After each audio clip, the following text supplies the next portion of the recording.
toutes et à tous et bienvenue dans ce nouveau tutoriel. Aujourd'hui, on va partir sur un outil digital que j'utilise régulièrement. Un des nerfs de la guerre quand on travaille dans le digital, développeur, créatif, chef de projet, ce qu'on veut, c'est de faire de la veille. Mais qu'est-ce que c'est de la veille et comment faire?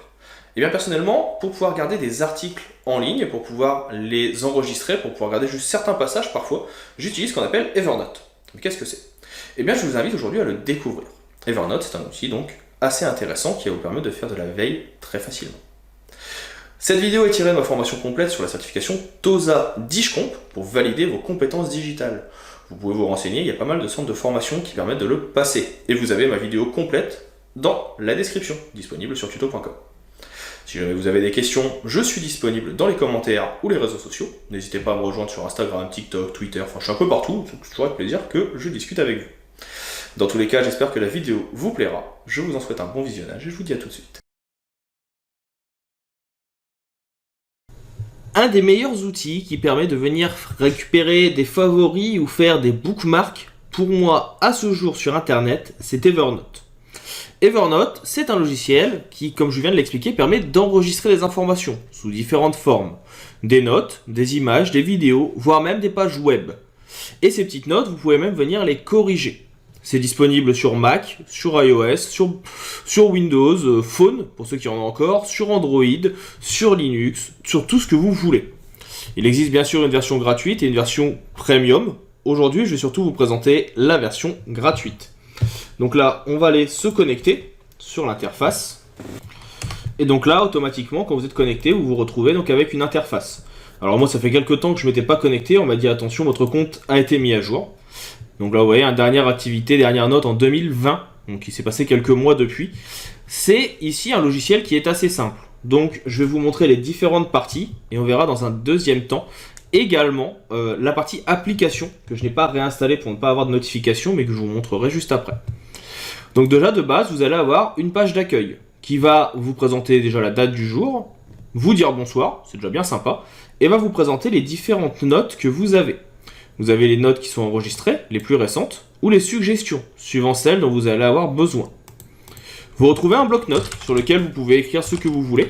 Par exemple, ça peut être pour écrire vos mots de passe si vous ne voulez pas les oublier. Ça peut être, moi je sais que j'utilise le bloc-notes pour faire de la compta parfois, et noter des éléments que je ne souhaite pas oublier, que je souhaite garder. Ils vont être liés ici à votre compte. Et bien sûr, vous avez donc les captures récentes avec les différentes possibilités, donc soit des pages web, comme je le disais, des images, si vous en avez enregistré, donc là moi c'est le cas pour celle-ci, des documents, je n'en ai pas, mais si vous avez conservé des PDF qui vous ont plu, que vous avez trouvé sur internet ou que vous avez réalisé, vous pouvez le faire ici. Pareil pour l'audio ou même pour conserver des emails. Bien sûr, vous avez ici la possibilité donc d'en apprendre un petit peu plus, on reverra ça juste après, on va les faire étape par étape. La deuxième possibilité ici, c'est la partie raccourci. Vous l'ouvrez et vous retrouvez ici donc la possibilité d'ajouter votre premier raccourci. Pour cela, vous cliquez sur l'icône dans une note. Donc là, par exemple, je vais prendre celle-ci qui est sans titre. Et une fois que vous avez ici donc votre note, on verra après comment venir en créer une, vous allez avoir la possibilité, on vous dit, cliquez sur l'icône 3 petits points dans une note, un carnet de notes ou une pile. Donc on va chercher ici les 3 petits points. Et vous avez la possibilité de venir ajouter au raccourci. Ça permettra de la retrouver beaucoup plus rapidement. Les notes, c'est tout simplement, comme son nom l'indique, un endroit où vous allez pouvoir mettre ce que vous voulez. Donc moi j'en ai une sans titre. J'ai ici une Instapage où j'ai fait une capture web d'un article qui me plaisait. Ici, Digital Skills par rapport à un cours que j'étais en train de créer il y a quelques années. Ou bien ici, quelque chose que j'avais gardé pour de la veille sur un monument de l'armée soviétique qui avait régulièrement des dégradations d'artistes anonymes, que je trouvais intéressant. Enfin, vous avez la partie notes qui va contenir toutes les notes déjà existantes. Je vous montre juste après comment créer vos propres notes. Les carnets de notes que vous pouvez ouvrir, donc ça vous permet de venir classer vos différentes options et vos différents paramètres. Donc moi j'ai ici mon premier carnet de notes qui va contenir tout ce que j'ai mis en place, avec ici par exemple des recrutements dans le monde du web, un article un petit peu daté de 2016 que j'aimais tout particulièrement et qui m'avait été partagé via un lien public activé. Vous avez la possibilité de créer un nouveau carnet de notes, par exemple ça pourrait être un carnet pour faire de la veille, et automatiquement je pourrais définir quel type de notes je veux mettre dedans. Je pourrais venir juste en cliquant sur nouvelle note ici ou ici en créer un, Et vous voyez que même vous pouvez venir créer différents types de notes. Mais on revient sur ça juste après. On peut ajouter des étiquettes à nos notes pour les retrouver plus facilement et les partager. Et enfin, vous avez bien sûr les corbeilles. Donc là, voilà, j'ai quelques petites notes que j'avais supprimées il y a quelques années qui sont dans ma corbeille et que je peux à tout moment toujours venir visualiser. Et si je le souhaite, que je peux venir supprimer définitivement. Enfin, il y a la partie mise à niveau qui vous envoie vers une version plus complémentaire où vous aurez plus de possibilités. Par exemple, moi, le Evernote gratuit, je n'ai ici que 2 appareils. Téléchargement mensuel de 60 émos et 25 émos pour les notes, alors que si je suis en Premium ou en Evernote Business, les limitations sont repoussées. Mais pour avoir déjà des notes de 25 émos, il faut écrire beaucoup de texte. Donc, d'ici à ce qu'on y arrive, il y a du temps. Revenons maintenant à nos notes. Ici, donc comme je le disais, l'idée c'est de venir cliquer sur le petit bouton. Vous allez pouvoir venir décider si vous voulez créer une nouvelle note vide, donc comme la sans titre juste avant. Vous allez retrouver en fait tout ce qui est assez commun avec du paramétrage de notes. Donc là vous avez des modèles pour pouvoir retrouver rapidement le type d'éléments que vous voulez mettre en place. Est-ce que vous souhaitez des tableaux? Est-ce que c'est pour du brainstorming? Est-ce que c'est pour des aperçus de projet? Est-ce que c'est pour l'école? Etc. etc. Donc plein de choses qui peuvent être assez intéressantes suivant ce que vous voulez mettre en place. Si vous ne voulez pas de notes ou pas de modèle, vous revenez en arrière. Ici, vous pourrez venir créer vos propres éléments. On vous demandera un titre. Donc là, ça sera par exemple tuto Evernote. Hop. Et la possibilité de venir écrire. Bonjour à tous. Et puis ensuite, vous pouvez venir écrire ce que vous voulez. Vous aurez ensuite plusieurs possibilités. Déjà là, vous allez choisir le carnet de notes en haut. Donc là, on voit qu'on est dans le premier carnet de notes. Mais vous pouvez demander à la déplacer. Par exemple, moi, je vais le mettre dans veille. Donc là, il est automatiquement déplacé dans veille. Vous voyez que là, votre nouvelle note, elle n'est plus visible. Parce que vous n'êtes pas dans le bon carnet. Donc là, si je passe dans veille, je peux maintenant revenir dessus. Si je veux la modifier, je reclique. Et ici, vous allez avoir donc la possibilité de venir insérer des tableaux, des pièces jointes, des photos, ou même des formulaires avec des cases à cocher ou des blocs de code. Ou encore, faire un lien avec Google Drive. Ce sont des choses assez importantes et assez rapides à mettre en place et qui permettent vraiment de garder un maximum d'informations. Vous pouvez choisir ici la taille de votre titre. Est-ce qu'il doit être en grand, en petit ou en normal? Sa typographie. Sans serif, c'est-à-dire sans empattement. Serif, c'est avec empattement, c'est les petits bouts carrés ou triangulaires en bas. En monospace, c'est-à-dire que chaque lettre fera la même taille. En type écrit ou en écriture manuscrite. La typo, donc plutôt la taille de votre corps. Donc là, on est en 16, c'est assez lisible. La couleur, avec ici les couleurs déjà existantes ou la possibilité de revenir en auto. Les éléments assez classiques que l'on reverra dans tout outils de création, que ce soit WordPress, que ce soit Word, que ce soit Excel. Je vous le montre dans cette vidéo, vous le reverrez rapidement dans d'autres. Donc la possibilité de mettre en gras, en italique ou en souligné. On sélectionne, on clique, on met du gras, de l'italique ou du souligné, et ici je peux mettre du rouge ou du rose. Et ici on peut surligner, donc ça permet de venir surligner de la couleur que l'on veut. On peut mettre plusieurs éléments, donc là par exemple, vous voyez, je mets des éléments les uns en dessous des autres, et on va avoir la possibilité en sélectionnant de faire des listes. Donc là on va avoir une liste à puces, avec justement ces petits points. D'ailleurs vous pouvez venir cliquer dessus pour en sélectionner un, et déplacer ici les différentes puces comme vous le souhaitez. Si les puces ne vous intéressent pas et que vous préférez des chiffres, c'est possible aussi, ou alors des cases à cocher. Ça peut être utile si vous faites une liste. Moi je sais que je l'utilise beaucoup sur un autre outil que l'on verra qui s'appelle Trello, et ainsi je vais pouvoir venir faire des checklists pour savoir qu'est-ce que j'utilise, qu'est-ce que je garde ou non.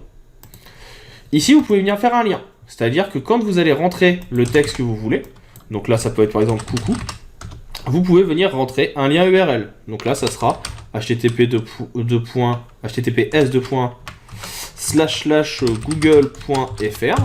Et maintenant, quand on cliquera sur coucou, ça emmènera vers Google. Et d'ailleurs, vous le voyez, on vous dit attention, vous allez continuer et quitter Evernote, ça nous amène vers Google. Donc ça, c'est des possibilités proposées. Vous pouvez ensuite choisir la justification. Donc c'est-à-dire, est-ce que c'est aligné à gauche, aligné à droite ou centré. Donc là, vous voyez, à droite, ou centré là et là à droite. Parce que la note va prendre la largeur de votre espace. On peut choisir si on veut faire un petit alinéa, c'est-à-dire qu'on veut venir déplacer légèrement notre élément. Donc plus vous cliquez, plus il y aura ici cette tabulation qui se mettra en place, dans un sens ou dans l'autre. On peut venir barrer, donc là par exemple je sélectionne, je peux tout barrer, mettre en exposant ou en indice. Et enfin ici, on a même la possibilité de venir simplifier la mise en forme, c'est-à-dire qu'on va enlever en fait toutes les couleurs, tous les éléments graphiques ou autres très rapidement. Et ici, on va même pouvoir venir tout enlever en termes de sélection. Là, vous voyez que j'ai pas sélectionné le bonjour, il a gardé le gras, l'italique et autres, mais là, je peux venir lui demander d'enlever tous ces styles. Donc ça, c'est assez rapide, ça va assez vite. Là, on peut voir que la note est uniquement visible par moi, mais je peux demander ici à venir la partager. Le lien, il est envoyable à qui vous voulez ou par mail. C'est des paramètres qu'on va retrouver essentiellement dans tous les outils de partage de création ou de partage de notes. Google Drive le fait, Word, Excel également. Bref, je ne reviendrai pas dessus dans toutes les vidéos. Retenez bien comment ça marche, comme ça vous saurez le principe. Les pictogrammes sont toujours les mêmes, les options sont toujours les mêmes. Et en cliquant sur les 3 petits points ici, vous pouvez donc copier cette note, la déplacer, la dupliquer, l'ajouter au raccourci comme on a vu tout à l'heure, copier le lien interne pour le mettre dans un email ou dans une application, définir sa largeur, donc est-ce que c'est optimisé pour la lisibilité, donc c'est centré automatiquement, avoir des infos sur la note, donc ici le nom, l'endroit où il est situé, on peut y ajouter des étiquettes, par exemple dire que la thématique c'est par exemple Photoshop. Je crée une thématique Photoshop, je crée une autre thématique Adobe, on a la date, la dernière mise à jour et qui est l'auteur. Donc là c'est mon compte Gmail, et on peut définir un URL. On enregistre, et vous voyez que les notes et les étiquettes sont même ajoutées en bas, Adobe et Photoshop. Vous pouvez y ajouter un rappel, une autre étiquette si vous le souhaitez, et ici définir donc l'éditeur. Le nouvel éditeur sera celui que vous croiserez le plus, donc on va garder celui-ci.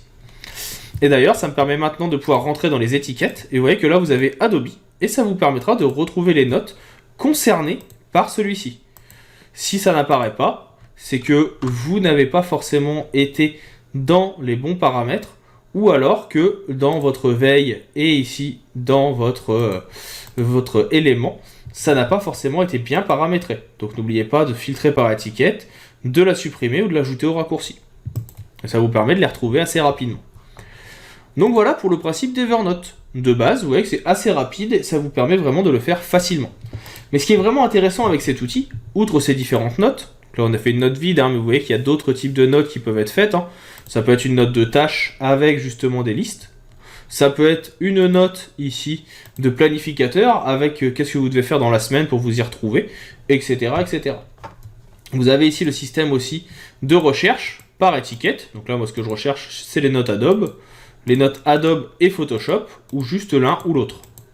Là, j'ai un petit souci, je sais pas pourquoi cette note n'apparaît pas alors qu'elle a l'étiquette. Elle devrait pourtant le faire. On a les options d'affichage, donc là que vous pouvez retrouver. Est-ce que ça va être en latéral? Est-ce que c'est une liste supérieure ou autre? Bref, pas mal de petites choses intéressantes. Vous pouvez bien sûr le remodifier. Moi, je vais rester en carte. J'aime beaucoup ici, ainsi pouvoir en plus les déplacer, les modifier s'il y a besoin. Enfin, comme je le disais tout à l'heure, il existe une application. Donc là, je vais revenir dans les différentes fenêtres d'application. Je fais un petit clic droit ici et gérer les extensions. On revient en arrière. Donc là, je ne l'avais pas réinstallée. On va aller la chercher. On peut aller chercher une extension. Donc là, je vais juste taper Evernote. Hop. Si elle n'apparaît pas ici, vous tapez Evernote application sur Google. Donc ici, on va l'appeler plugin. Je sais qu'il existe. On va aller vers Evernote Web Clipper. Automatiquement, je l'ajoute à Chrome. Donc ça vous permet de voir comment on ajoute une application. Moi je dis oui, aucun souci. Il vérifie la stabilité et il me l'ajoute. Automatiquement, je suis réenvoyé vers Evernote. On voit ici maintenant que je vais avoir en haut, s'il veut bien se mettre en place et apparaître normalement, un petit éléphant, le petit plugin Evernote qui est là. Alors je ne sais pas pourquoi il n'est pas apparu, mais il est là. Et ce plugin, il va vous permettre, par exemple, si vous êtes sur une page quelconque, on va aller chercher un article, je vais aller sur Le Monde. Voilà, on va aller sur Le Monde. Donc là, on nous dit qu'il y a les articles payants, etc. C'est pas ce que je veux. Je veux la page d'accueil. On va prendre un article qui est gratuit, celui-ci par exemple. Et je veux garder une partie du texte qui m'intéresse. Voilà, par exemple, celui-ci m'intéresse. Et bien maintenant, je peux faire un clic droit. Et j'ai ici le Evernote Web Clipper qui est apparu. Et dans ce Evernote Web Clipper, je peux capturer la page entière et la copier dans mon Evernote, capturer et le mettre en favori, faire une capture d'écran ou capturer la sélection. Moi, ce que je veux, c'est ma sélection. Je viens l'enregistrer et ici, il m'ouvre le petit plugin. Il me dit attention, est-ce que vous voulez mettre un rappel, le télécharger ou le partager, définir dans quelle note vous voulez le mettre, ou alors l'afficher dans Evernote. Donc moi je veux l'afficher dans Evernote. On me demande est-ce que c'est sur l'application de bureau ou le navigateur. Personnellement, je travaille essentiellement sur navigateur, même si vous voyez qu'il existe aussi une application de bureau. Et donc, il me renvoie vers mon Evernote. Donc, en ligne, j'affiche les notifications. On me dit attention, la barre a été épurée, etc. Pas de souci. On me dit qu'encore une fois, il y a les petits tutos avec les nouveautés. Comme on l'a vu tout à l'heure, j'ai bien compris, pas besoin de revenir dessus. Par contre, j'ai bien mon vol avec ma capture web maintenant, qui est disponible. Cette note, je veux la mettre dans, non pas ici, premier carnet, mais comme on l'a dit tout à l'heure, dans veille. Je viens déplacer, je déplace. J'ai ma note qui est maintenant ici dans mes différents carnets, et plus particulièrement dans veille. Je veux y ajouter ici une étiquette, on va appeler monde. Je vais faire une autre étiquette, alors je pense que j'étais trop vite, une autre étiquette qui va être aviation. Et on me dit d'appuyer sur Tab pour créer l'étiquette. Donc là, mes étiquettes apparaissent. Et donc, encore une fois, je ne sais pas pourquoi, je pense que c'est la version desktop, enfin, 1, 2, 3, navigateur qui ne fonctionne pas, mais normalement, je devrais retrouver ici ma note. Sur la version application directement sur le site, ça fonctionnera, sur le logiciel, ça devrait fonctionner un peu mieux. Je vous inviterai à regarder. Le fonctionnement est de toute façon le même. Dernière petite chose, et ainsi on aura terminé avec cette présentation d'Evernote, c'est la possibilité ici d'avoir les nouveautés. On me dit voilà, vous avez une petite nouveauté où maintenant vous pouvez dessiner. Donc là, voilà. Et la possibilité de passer en mode sombre, c'est quand même assez à la mode. Et donc ça, c'est dans vos paramètres ici. Vous pouvez aller dans Préférences. Et vous pouvez avoir un mode sombre, qui est un petit peu mieux pour les yeux. Ces dernières années, ça se met de plus en plus en avant. Et bien sûr, vous pouvez partager vos commentaires et les infos de compte. Et ainsi, vous avez toutes les données pour pouvoir vraiment faire votre veille, pour pouvoir enregistrer des informations telles que vous les voulez avec ces marque-pages. Vous pouvez venir partager des photos, partager des éléments et les garder enregistrés. J'espère que ça vous sera utile. Il y a bien sûr d'autres outils qui permettent de faire exactement la même chose, mais ils sont vraiment bien moins puissants que Evernote. Imaginons ici que vous voulez la photo. Pareil, vous pouvez venir enregistrer juste la photo. Automatiquement, ça synchronise, la photo est ajoutée. On vous redemandera à chaque fois. Donc là, je vais dans le navigateur. Et dans l'élément, il m'a remis juste la photo. Et alors là, je reteste, ça fait quelques années que je ne l'ai pas essayé. Mais je crois de mémoire que l'on peut le faire également avec des vidéos. Donc là, par exemple, je vais juste prendre une de mes vidéos. Et donc, si je viens ici, je lance la vidéo. Si je fais normalement partager, vous devriez avoir l'option Evernote quelque part. Sinon, avec le lien, vous pouvez l'enregistrer aussi dans votre propre interface. On va venir effacer ces petites notes qui ne sont pas forcément de mon besoin. Donc là, les 3 petits points. Vous avez les différentes options. Et normalement, vous avez déplacé à la corbeille. Donc là, à chaque fois, on vient sélectionner. On déplace à la corbeille.